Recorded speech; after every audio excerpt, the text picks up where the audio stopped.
Welcome back to this week's episode on the Baby We've Got This podcast. Mixing it up, trying something fresh, ditching the intro, getting straight into it because we're busy. We got shit to do. You don't need to hear the same shit every single time you tune into an episode. So, yeah, cracking on. So excited to bring this energy into this episode today and the future episodes I've got lined up for you guys. I have some fucking epic interviews lined up, including today's interview. You're going to love it so much. I'm just bringing this high value, new level energy to you, to your ears, help you think greater, boost that self-worth, get you performing better, all of the things. So let's crack on. In today's episode, I interviewed the incredible Stepha Doyle. We connected on Instagram. Fucking love Instagram.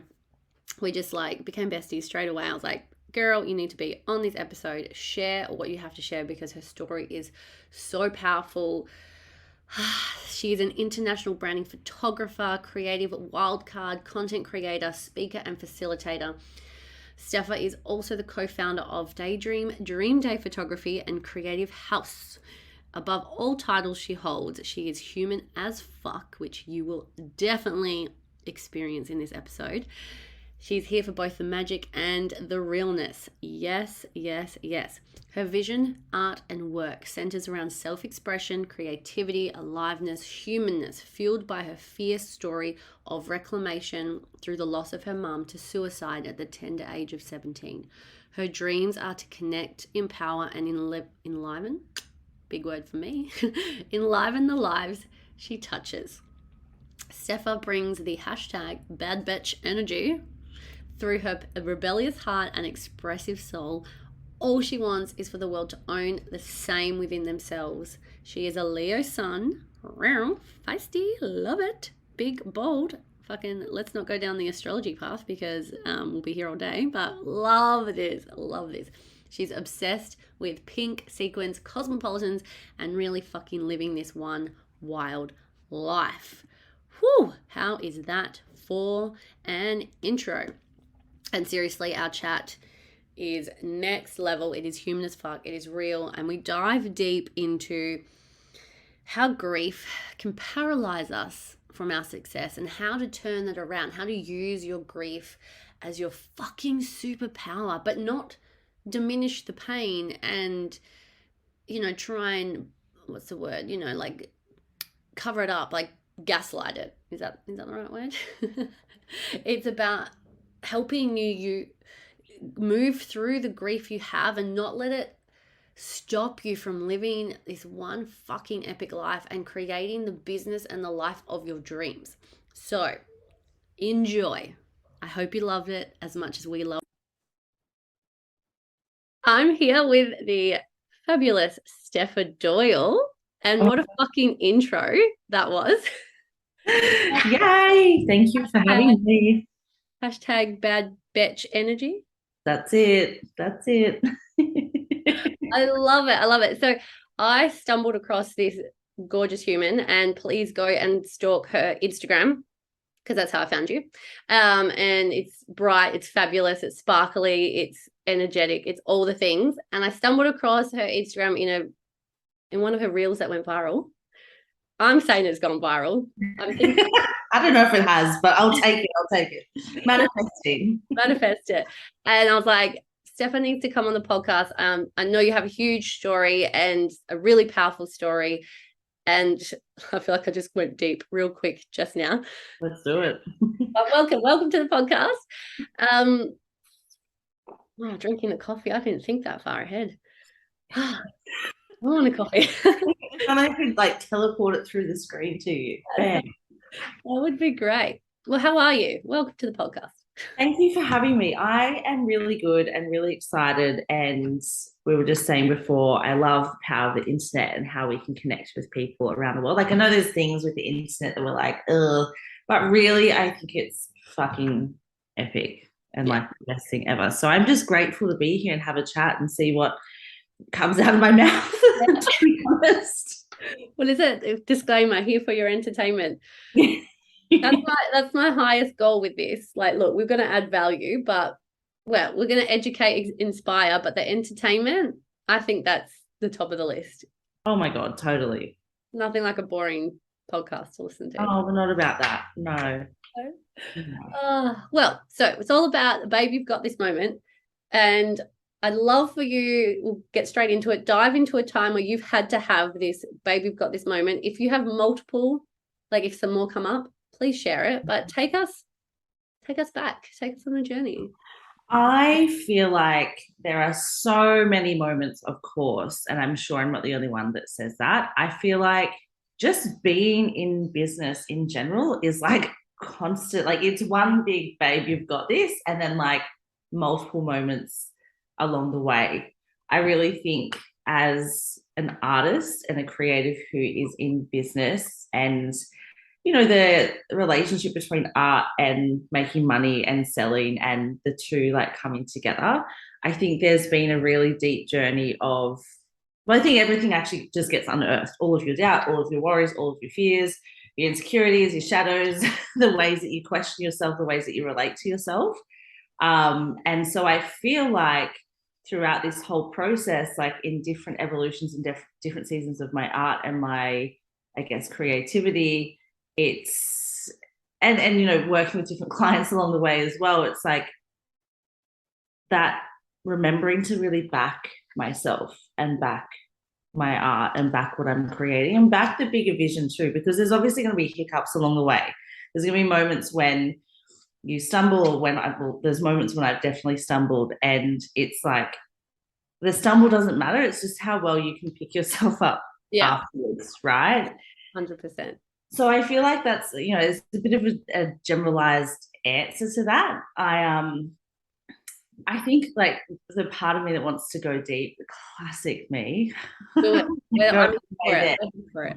I think it's, I really think like the babe, you've got this, really happened when I was 17 and I lost my mum to suicide. And, she was my only parent. I don't have any siblings, like we were just saying. And 17 is a really, I think any age is obviously awful to experience grief and traumatic loss and the loss of a parent. But there was something just about 17, you're between worlds, I'm out of high school, about to like enter the real world, but not quite in the real world, and no fucking idea what I'm doing. And so I think that whole time, and even just getting through like that first night after finding out, which was like a babe, you've got this moment. Like I was away, I got home and I had my head in my hands on the kitchen counter, and two things came to me. And I'm always like, I don't know if it was fucking God, the universe, myself, my higher self, my heart, like who fucking knows? I don't need to know. But I said to myself, feel all there is to feel and you'll be okay. And if this helps one person, if this story helps one person, then you've been truly successful. I don't love the wording of that second thing now that I'm 31, but at the time, pretty fucking profound to have these moments. And I think, that to me was like, I mean, in that moment, I was so fragmented, like beyond even being cognizant of how fragmented I was. I think just so broken, so numb. But this real, like, I can almost see it and feel it, like in that moment, that like big, like hug, you fucking got this. Yeah. That has guided me through even moments now. Like, obviously I'm human. I get caught up in shit. I get caught up in little things and I have these little stumbles in business, but I'm like, nothing is ever as bad as that. So it's like, I fucking got this. Yeah. So they're my two probably really like key moments. You're probably like me, where, and going down the personal development road and learning to think greater and change perspectives on things and actually find the gifts in situations. And when I read this part of your story, when you were sharing it with me in your bio, and how my brain goes straight to the fucking gift in that. Look at the gift that your mum gave you. As much as, the ego part of our brain is like, but my my mum passed away, and we had grief last year. Daniel's only sister crashed into a tree, left a 1-year-old behind. It was fucked. It was so fucked. And grief, like never felt grief like that before in our lives. And in hindsight, you do look back and you realize, like, what is the gift in it? Anyway, I've actually struggled saying this. I'm like, fuck, Kim, you don't sound compassionate at all. But I'm like, but there's a gift in it. There's like, there's something that your mum left you. Look at you as becoming an 18-year-old, stepping into adulthood. Fuck, I did not have that any responsibility. Like, I didn't know how to be responsible. I was like a child. Yeah. For so long. I was so naive. Like, look at, I can't even get the words out now. Yeah, I think it's interesting. I've done the personal development route for a couple of years now, and it's gifted me so much. I feel like I've just come into this neutral point in my journey too, of just like, and it's probably because I've got the awareness and I've done the work, and I've been like, I guess, more consciously healing. Don't know how to pull out that word, but more present with that stuff. But yeah, it's interesting, like the way I observe people in life. It's like, I don't ever want to subscribe to the idea that you have to experience severe trauma in order to appreciate the magic, the beauty of life. But naturally, what I see, like, the deeper you've gone, the higher you soar. Yeah. And, I when I talk to people about their grief, and I think when you're first grieving, like, it's just, you're just swimming in like the deepest, darkest ocean and you're like struggling to get air, right? Yeah. And I think sometimes, I've had some people who are, I guess, newer in their grief journey, and they're like, oh, like, struggling to find that gift. And I'm like, just give yourself space and compassion. I believe it to be there. And I think we can absolutely find the gifts in our experiences. And like, don't put, like, you've got to, like, in a way, I'm like, lovingly, you've kind of got to ride the initiation that is grief and be with the feelings and all of that stuff. Like, the gold will come from it. And like, don't put that pressure on yourself to immediately like transform it into something amazing. But like, to your point, I'm 13, nearly 14 years into this journey of intense grief. And oh my God, like, I'm, I don't share this publicly. I haven't yet, because I feel like it can, or maybe people wouldn't fully understand, but I am deeply grateful for this. Of course, if I could have my way and bargain with life, I would have my mum back, only if she could be healthy and well. Like, she was like, the quality of life, the trajectory of life from where she was at beforehand it's not something that I want to see or experience from her, right? But yeah, of course, if I could change things, I would. But the thing is, with this stuff, you fucking can't. And that's like the hardest part of it, because we try the bargaining, we try that, but that just keeps you in a loop. And it's like working through the grief and working through the emotion and starting to then move beyond that point, I think opens us to finding that grief, that gratitude and gold. Yeah. Totally agree. I love how we just went deep real quick. We all experience. The thing is, my grief, even if your grief is from an outside perspective seems more hectic if you were to compare it, but then how we feel is almost to the same degree, because we haven't experienced anything worse yet. Yeah. To compare it to. So we all have gone through our layers of grief. So actually, this is really, I'm like, this is really cool. Kim, choose your fucking words right. Maybe I should have made that coffee. It's perfect. I love it. So this is cool, because what I want to ask is, how did you use that grief? Because I think so many people feel like they don't see grief as a superpower. They feel like it's only hindering their success. It's only stopping them. It's keeping them, like they're trying to push, the corks underwater, and they're just constantly trying to do that. How has your grief allowed you, or how have you used your grief to, working for yourself, chasing your dreams, creating the cliche, creating the dream life, not working for the man, doing it what you want to do, being a full expression of yourself with no fucks given. We're both 31, and I feel like we're at that age now. Usually people at this age only just start to want to self-express. And I know you've been doing it for a lot longer. So tell us how you use that grief to your advantage. Yeah, no, don't even. Yeah, I totally get what you mean, and like I don't feel anything about it. And I think we've just got to, I fucking so here for sensitivity around grief, and also like sometimes you just gotta like say the thing, right? Yeah. And I think to your point, like it is so relative. Like I've had people say, like, oh, what I've experienced is not as bad as you, or whatever. And I'm like, it's not that at all. Like it's still so real for you. Like if you've only ever lost like your pet bird, well, you're gonna be experiencing like similar grief, right? Like in your body, like in your experience, that's all you know, that's your reference point. And yeah, I'm glad we're talking about this because grief is literally something that we all experience, and yet there is no conversations about it. No.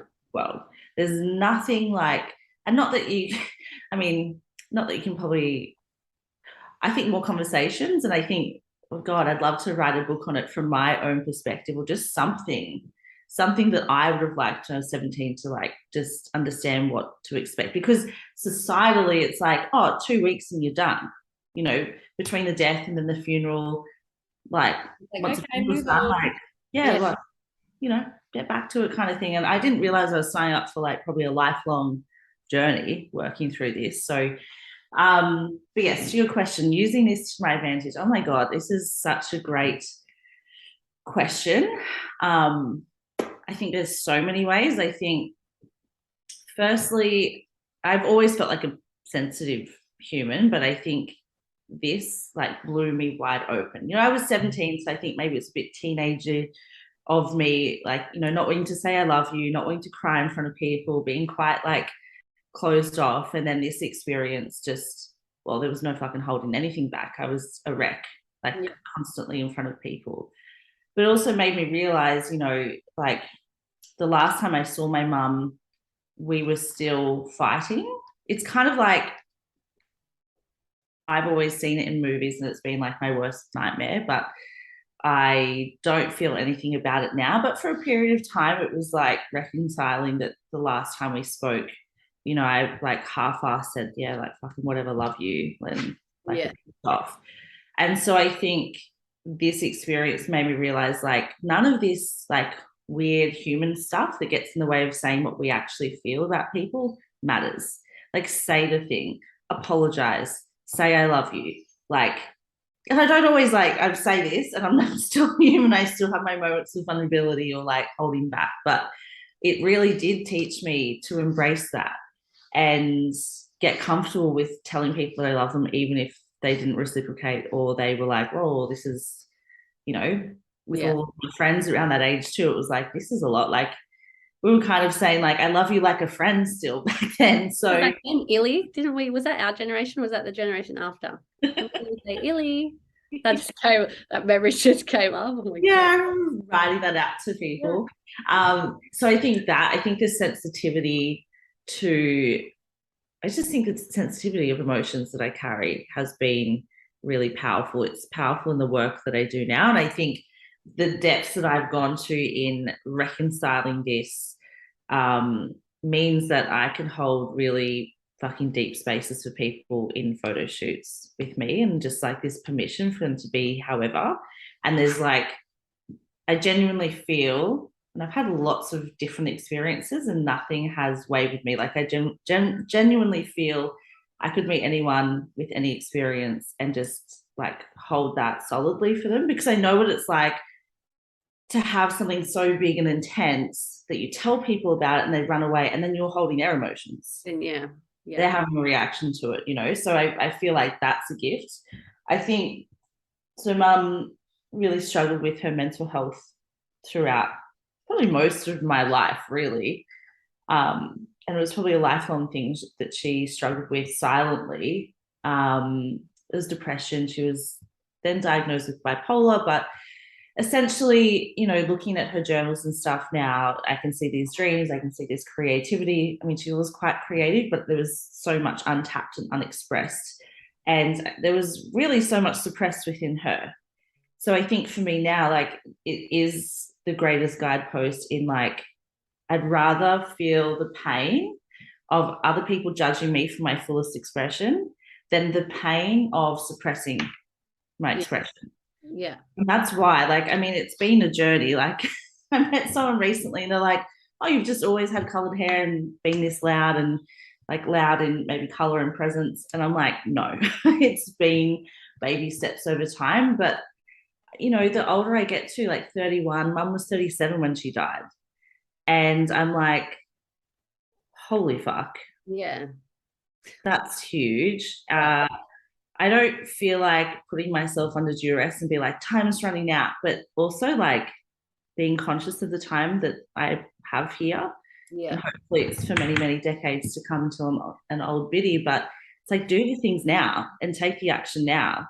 I think we like get desensitized because we hear life is short and we hear these stories happen to people and we're like, we know life isn't guaranteed, but we kind of go, okay, cool. Well, like, I'm just going to go back to my shitty job and like be treated like shit here and like deal with this bullshit or do the things I don't want to do. And I'm like, fuck that. Yeah. Oh, this is where I had something I wanted to say, but then I was like so immersed in listening to you. And I was wanting to say, guys, if you're listening to this right now, don't go back to your shitty job if you want to make change. Like, you don't have to like quit straight away if it's going to cause you complete stress, but make a plan. Yeah. Take action. Yeah. This is where I see, like, from this perspective, looking at this, like, if like with your grief, my grief, if anyone's grief, like if you can use it, you can learn so much from it. Vulnerability is our greatest strength. We hear it all the time. And it's when it comes from a business point of view and you're selling, because business is about selling, turning a profit, helping people, so on. The more vulnerable we are, the more we are connected in, the more that our client feels heard and understood and helped, the more successful we are as business owners. And I feel like the way we can have that connection is like, how much pain have we needed to go through to be able to understand it and hold space? I feel like a big message in this episode for everyone listening is, if you have grief, like, or some kind of pain, don't suppress it and feel like you have to be all plus, positive to succeed. Like, that pain is literally like the key to your success. It's such a huge connection point. You know, Yeah. it's such a powerful way of letting people in. And I think of so many moments in my life where there's other things that I've experienced that, you know, I haven't publicly shared, and I've shared in a one-on-one setting with someone. You know, I've felt the heat of the moment and I've shared vulnerably and openly. And I've kind of, you know, like, I think it's about holding ourselves and being like, not having the expectation of anyone else on the internet or in person to hold us. Like, it's holding ourselves first. But I've had moments when I'm like, I've just said the thing and I'm like, oh, you know, I fully trust. And I'm always met in the reciprocal vulnerability. Someone goes, oh, fuck me too, that happened to me, or something similar, or wow, like, thank you so much, I felt so alone with XYZ. It's the same thing I've seen online. And I think there's, you know, I get conflicted at the moment because I've not done vulnerability, but I've just shared, like, I've shared openly as I do now. I've shared like this online for years. And, you know, there's different conversations now around people using that to manipulate in their marketing or, you know, like, and I just think, oh, don't wreck the good things for people, because I think this is needed, like this kind of connection point, because really, like, business to me is about community. And to build community is to build trust and build relationships. And a part of building relationships is to be open. Exactly. That's a whole nother, that topic is, it's just someone else is just trying to grab on to something and turn it shit. The thing is, this is what I've learned. Everything in life is a manipulation. It's the intention behind it. So we are brought up thinking manipulation is bad. If I want to do something for myself, like, I need to manipulate myself. I need to convince myself to, like, it's not a bad if I'm literally in coaching, it is, if you look at it this way, just to neutralize the word manipulation, if I need to help you see the gift in your pain, or to help you, you know, you use the word reconcile, I use the word equilibrate, like balance out emotions, there's a manipulation process, because we have to get your brain thinking differently. But there's nothing wrong with that if it's a healing process or if it's a transformation anyone, and if you're listening and you think blah, blah, blah, blah, blah, manipulation is a bad word, you're just being manipulated to think that. Mm. So that's just like coming back to that place of neutrality, right? yeah. Totally. But that's the thing. People want, maybe it's the people who have, we're totally going on a tangent, but the people who are coming online and saying like, oh, vulnerability and manipulation, they've probably been the people building business or whatever it is without using vulnerability, but they've spent a lot of money on marketing and still fucking manipulation and all that, whatever. Yeah, I mean, the thing is, you can just blow it out of the water no matter what their argument is. I mean, yeah, pretending to have your shit together and like life is perfect is also a form of manipulation, really. So yeah. It's not a new way though, and this is what I love about social media. It gives people a platform to express themselves. And another thing is, the closer you are to your true self, the less people are gonna, more people are gonna like you. Like the more you try and people please, you are yourself. The more you are yourself, you're gonna have a greater percentage of people fucking love you, but you're also gonna have a greater percent of people be triggered the fuck by you and be like, nah, not my person. And that's part of it. But then you have to deal with, like, if you want that depth of expression, you have to deal with the other side. Yeah. Not it. Like, it's a part of the process. And I think this is like watching you, and a big key to your success is that you've had to learn to not give a fuck, because otherwise you would be holding on to so much pain, which isn't fair on you or fair on the people that you're trying to help. Yeah. And for what, like, then I come back to my original point, like life is just too short. Yeah. Literally. Yeah. That's exactly, like bam, summed up. Yeah. Well, gosh, I don't even know how long we've been talking for now. But I was going to ask you another question too. But I love this. Well, tell us, because we've talked a lot about the pain and how you had to like go through the trenches and get through the pain. Share some wins, like share the other side. Like, what have you been able to create? Like, I want you to brag about yourself, because no one does it enough. Oh, we don't. You know, just like that constant, not constant, but the moment, like right now, I'm like, oh yeah, cool. Like I feel a little discomfort. Oh, interesting. Because my work centers around people really like taking up space and bragging about themselves and owning that. So thank you. You know what? I'm just like, the biggest thing I celebrate is that I'm still here and I'm still alive, and not only alive, but like thriving. Because yeah, like lately, particularly, I've been having these moments of like, you know, once upon a time, I thought maybe life could be like 1% of what I'm experiencing now. That's when I was like first grieving. I was like, I don't see a way out of this. I think life was just going to be like black forever. Yeah. And yeah, to be here now in like so much joy and so much magic, like it is beyond anything I ever imagined after that time. So I'm just celebrating firstly to be alive and to be human. And you know, I celebrate the fucking work I've done in creating a business that is successful. You know, like my brain wants to kind of trick me out of saying that word, but the fact is it is successful because it's here and I'm still doing it 4.5 years later, full time. Survived the first 2 years of business, survived 2 years of a fucking pandemic. Like we're still fucking going strong. We're still making moves. And it's getting better and bigger. And the art that I'm making is like beyond anything I ever thought that I would be making. And you know, to be an international photographer where people hire me to travel now overseas and pay me to do so, like that's fucking huge. And I think I've photographed, it's probably nearly like 700 people in the last 4.5 years. That's cool. So yeah, I'm celebrating like each person that I've gotten to meet and have experiences with, and how I've grown and what I've learned from each person, each shoot, each moment in time.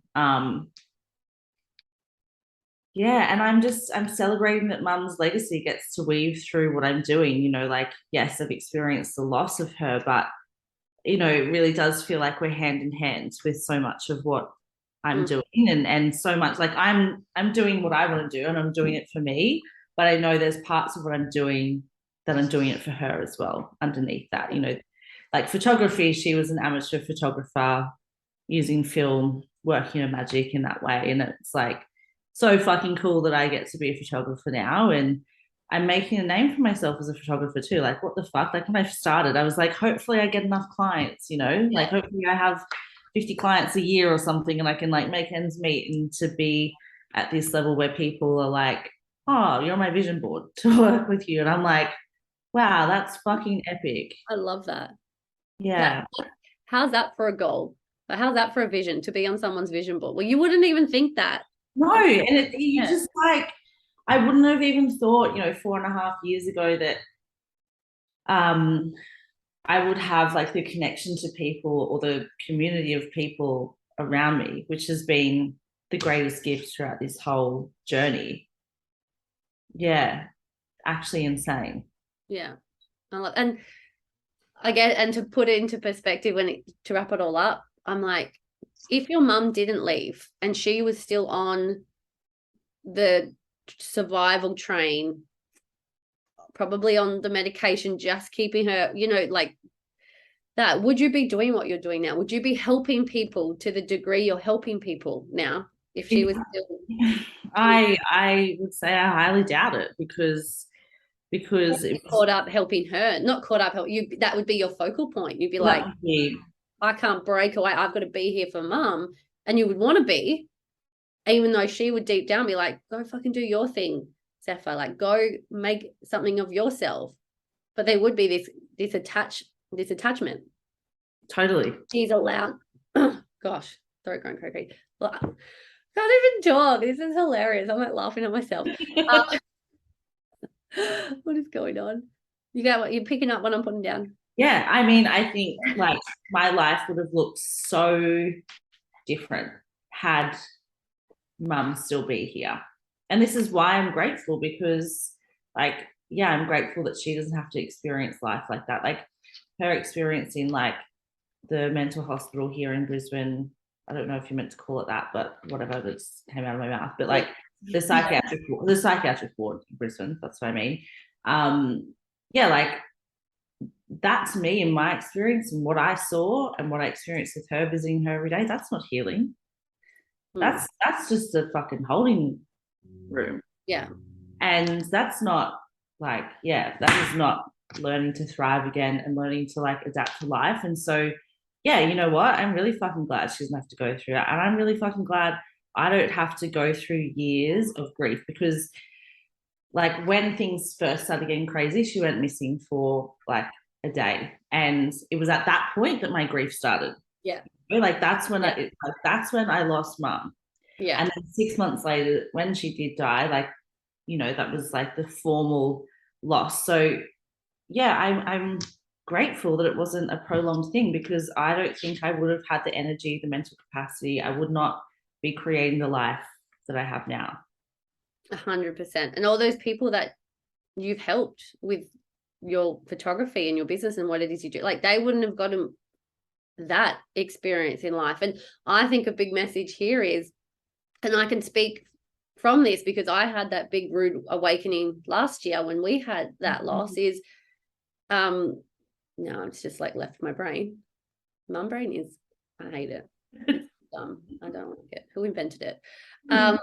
Let me get there. You got this. I've got this. You got this. Okay, what I'm trying to say is that we all have our pain, but a lot of us, and I have been there, I've used the pain because maybe it hasn't been as tragic as a death or something so unexpected, and something like a big fucking baseball back to the face. It's been more like the niggling thing. We kind of just suppress it, and we kind of just, as I was saying, like if your mum was still here, would it be like this? It's just like this limbo gray area, push pull. And so many of us, and I've been there, where we've used spaces like that and we've limited ourselves from our full potential because we've been so consumed by it. But we knew that we had to let go. We knew that there's something bigger out there for us. So my message, I think the message in this is, if you're going through some kind of grief and some kind of loss, like it is actually there as this huge gift for you to be a bigger expression of yourself. Like just go and make the most of it, and not just like tiptoe and dip the toe in the water and maybe I could. And then, you get to fucking 50, 60 years old, and especially us women, all the wrinkles are kicking in, and we're just like, I'm not as young as I used to be, and I've lost my time. And I'm definitely being dramatic right now, but we don't.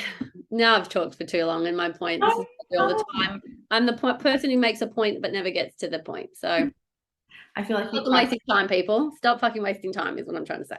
And I think too, like if you're in the grips of pain right now, like just allowing yourself to be there and just like don't suppress it. Like let the emotions move and know that there's support and reach out to people. Like I think there's also a sense of like you've got to be proactive when you're in the pain. Like I'm like feel all there is to feel and feel your emotions. Yes, fuck yeah, let that flow. And also like there's a sense of not being addicted to the suffering as well. And there's like sometimes you gotta fucking put your fucking big girl boots on and seek the help, or say to someone, like say the vulnerable thing of like, you know what, I'm really fucking struggling right now and I need some support. And I think like it's interesting, like my work as a photographer, this like intersection of like art and life. So many people, like everyone tells me they're nervous or awkward in photos. Totally fine. Like that's okay. I think it's society's relationship to photography as well is shifting. It was reserved once for supermodels. It was reserved for then like awkward family photos.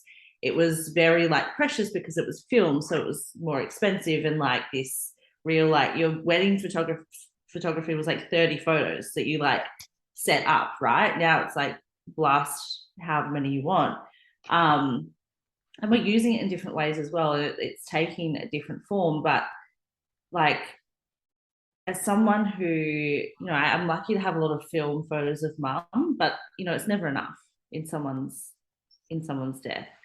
And I did a reel last week, and I'm like, take the fucking photo and get in the photo, and like stop talking bullshit about yourself. Okay, like it's fine to not fully unapologetically 100% love yourself in each moment. Like that's human, I think. But at the end of the day, when business and life fades away, like having these moments and having these keepsakes that tell your story and tell these moments and connect to people is what matters. And I see it all the time I experience it myself. Like I take photos of myself sometimes and I'm like, like the knee-jerk reaction of like, oh, they're trash, or I fucking hate them, or I'm not vibing them, or whatever. But then like months later, years later, I come back to them and I'm like, oh, why did I was so critical of myself and rejected myself so much. And oh my God, I actually love these photos. And like that moment in time, like, wow, that's what matters, because that's what I'm connecting to, who I was then or who I was with then and what we were doing. And the emotion, if you can remember, like, yeah. Right, yeah. So I do that all the time. I'm such a, like, I'll catch myself in a photo and be like, I'll notice the neck rolls and the extra wrinkles, and then it's like him. That's how people see you anyway. You just don't see it because you're not looking at yourself 24/7. Yeah. So that's helped me get on camera more. Is like get over yourself, but I still get the like. I still want to look youthful, and then I compare myself to like, to think I looked old when I was 25, and now looking back, like, and look, we're 31. People who are older than us are like, shut up, you're babies. Oh my God, like we're gonna be 51 day being like, oh my God, you fucking idiots. Like, what are you even talking about? I think too, the way we see ourselves is like it's in a different way to obviously, or not, maybe not obviously, but it's in a different way to how people who love us see us. Like I think of when I look at all of my friends, my lover, my family, like when I think of people that I love, I'm not thinking about like these surface level fucking exactly or wrinkles or lumps and bumps. Like that's just never in my awareness. But when it comes to myself, it's like I go over myself with a fine tooth comb, like, oh, this. And it's like other people, sure, like you said, like other people seeing us like however we are, but often if they're like, or maybe some people are awful, but often people that love us like people aren't looking at that. People don't give a fuck about that. I'm sure there's photos of mum that she probably wouldn't love that we've got. And I'm like, well, thank God you're in this photo. Yeah. I'm not looking at that. It doesn't matter to me. What matters is that I can connect with you in this visual form. Thank fucking God. Oh, this is what I love. I love that you bring this to photography, because it is more than just someone like me who's just, I'm not a photographer. So it's just snapping a photo where you're like, this is creating art. This is capturing, well, more than capturing a moment, because we all hear that, but you're capturing emotion in that moment. You're capturing like this significance. You're freezing time. Yeah. I think it's so cool. I don't know how we got onto this from our point, but I love it. I took us on a little journey there. My bad. I do it all the time. It's great. Well, is there any last words of wisdom that you would love to share? Or the only other thing that I did think of before was I feel like my creativity has been a gift in my grief, but also a gift to myself to move through my grief. And I can see how I was a very creative child, and that was probably like my best friend when things were a little bit tumultuous. So yeah, I'm like deep down, beyond my work as a photographer, I'm like, I just want people to connect more to their creativity, because I think it is one of our greatest resources and so untapped, because we think, oh, I can't paint or draw, so therefore I'm not creative, therefore I disconnect from that part of myself. And yeah, what I want to remind people is that it doesn't matter like what you think you can and can't do. It's about the process of creating. And I think there's like true magic in that process, and magic in like, healing, moving through emotion in ways that, how like, well, like, I remember hearing this thing once. It's like if you're having a maybe more of an intense conversation with someone, or there's a bit more vulnerability, or it's like sitting side by side, like being in the car. Like that's why you have deeper meaningfuls in the car sometimes, is because you're side by side, you're not face on. Yeah. I feel like creativity allows us to connect with those maybe tender parts of ourselves in that side on kind of capacity, without going, I'm in therapy and or I'm like meeting this. Yeah. I'm just being with it and I'm moving with it. So yeah, I would just encourage anyone, especially if you're fucking in it right now, like start drawing, start writing, paint, knit, I don't know, macrame, spray paint something, like do a DIY project, whatever it is. Yeah. Well, our current thing is I realize I'm like, where am I being creative? Because I'm a huge creative. I'm a dancer. I'm not, I don't care for drawing and all that stuff. So I used to think I'm not creative because I'm like, I can't draw, but I'm like, I can actually draw really fucking cool stick figures. So yeah, so but our thing at the moment is we turn everything into song. And we were doing it before Isla was born, but we definitely do it way more. And we just turn everything into song. I'm like, fuck, so creative. Exactly. Fun. Exactly. Joy and creativity as well. I mean, I think that's true healing. Yeah. Love it. Love it. Well, thank you so much for sharing everything, and some of your first, you're like, I haven't shared this publicly. So thank you for being able to, I'm so grateful that I could hold that space for you. Like, I love that we're on the other sides of the country, but I feel like right there. We're like touching through the Thank you so much. You're the best. I really appreciate this. And you guys go follow Stepha, go check out her shit, her stuff. Thank you so much for having me. Thank you for listening. Mwah. Mwah. All right. Peace out, homies. Bye.